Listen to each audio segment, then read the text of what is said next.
संभाजीनगर. सिल्लोड उपविभागीय पोलीस अधिकारी दिनेश कुमार कोल्हे यांच्या बदलीनिमित्त सिल्लोड शहर पोलीस ठाण्यात भावपूर्ण निरोप समारंभाचे आयोजन करण्यात आले. यावेळी नवनियुक्त उपविभागीय पोलीस अधिकारी विश्वजित कायगडे यांनी पदभार स्वीकारताच त्यांचेही उपस्थित मान्यवरांच्या हस्ते स्वागत करण्यात आले. विविध क्षेत्रातील मान्यवर, पोलीस अधिकारी, कर्मचारी आणि नागरिक मोठ्या संख्येने उपस्थित होते. सिल्लोड उपविभागीय पोलीस अधिकारी म्हणून कार्यरत असलेले दिनेश कुमार कोल्हे यांची बदली झाल्याने सिल्लोड शहर पोलीस ठाण्यात त्यांना भावपूर्ण निरोप देण्यात आला. कार्यक्रमात त्यांच्या कार्यकाळातील उल्लेखनीय कामगिरीचा गौरव करण्यात आला. कायदा व सुव्यवस्था राखण्यासाठी त्यांनी केलेल्या कार्याचे उपस्थितांनी कौतुक करत त्यांच्या पुढील वाटचालीस शुभेच्छा दिल्या. याच कार्यक्रमात नवनियुक्त उपविभागीय पोलीस अधिकारी विश्वजित कायगडे यांनी पदभार स्वीकारला. उपस्थित मान्यवरांनी पुष्पगुच्छ देऊन त्यांचं स्वागत केले आणि नव्या जबाबदारीसाठी शुभेच्छा व्यक्त केल्या. या निरोप व स्वागत समारंभाला पोलीस विभागातील अधिकारी व कर्मचारी, विविध सामाजिक संघटनांचे प्रतिनिधी, पत्रकार तसेच शहरातील विविध क्षेत्रातील मान्यवर मोठ्या संख्येने उपस्थित होते. कार्यक्रम उत्साहपूर्ण आणि भावनिक वातावरणात संपन्न झाला. एसटी न्यूज प्रतिनिधी श्याम ठाकूर, छत्रपती संभाजीनगर, सिल्लोड. मी जवळपास 2 जून 2023ला सिल्लोड शहराचा चार्ज घेतला होता. इथे असलेले अगोदरचे उपविभागीय पोलीस अधिकारी मराठे साहेब हे माझे मित्र होते. त्याच्यामुळे इथं येण्याच्या अगोदर थोडीफार मला माहिती विभागाची होती. हा विभाग मोठा आहे, थोडा विशेष लक्ष देण्यासारखं इथे बरेचसे प्रकरणं घडतात. त्या अनुषंगानं मग मला प्राथमिक माहिती होती. कारण आपलं जिल्ह्यामध्ये नाही इतके जास्त पोलीस स्टेशन आपल्या उपविभागात आहेत. जवळपास 5 पोलीस स्टेशन आहेत.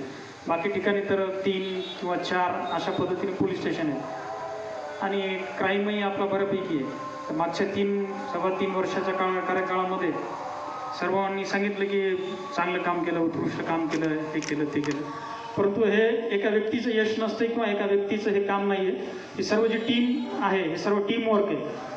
5ही पोलीस स्टेशन म्हणजे तिथले प्रभारी अधिकारी असतील, तिथला स्टाफ असेल, तिथले अंमलदार असतील, या सर्वांनी चांगलं काम केलं तर पर्यावरण पोलीस स्टेशनचं आणि उपविभागाचं आणि मग जिल्ह्याचं काम चांगलं होते. तर त्या अर्थानं मी सुदैवी म्हणावं लागेल की मला सर्व अधिकारी, प्रभारी अधिकारी, उदार साहेब असेल, कवठाळे साहेब, प्रत्येक पोलीस स्टेशनला 3 प्रभारी म्हणजे झालेत मी आल्यापासून. आणि सर्वांनी फार चांगलं काम केलं. त्याच्यामुळं लोकसभेचं इलेक्शन असेल, विधानसभा, नगर परिषद, जिल्हा परिषद, पंचायत समिती, इकडं कुठलाही फार मोठा प्रकार नव्हता. हे इलेक्शन पार पडले.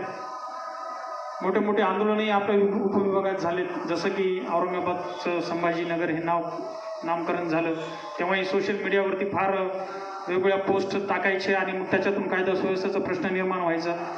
त्याच पद्धतीनं मराठा समाजाच्या आरक्षणाचे आंदोलन आपलं जालना जवळ असल्यामुळे त्याच्या बाबतीतही बरेच आंदोलनं आपल्याकडं झालेले होते. ओबीसी समाजाच्या आरक्षणाचे विषय झालेले होते. परंतु सर्व स्टाफ, अधिकारी आणि वरिष्ठांचं मार्गदर्शन असल्यामुळं फार काही कुठलाही मोठा प्रकार न घडता शांततेत आणि कायदा सुव्यवस्था कुठेही मोडीत न निघता हे सर्व दिवस चांगल्या पद्धतीने गेलेले.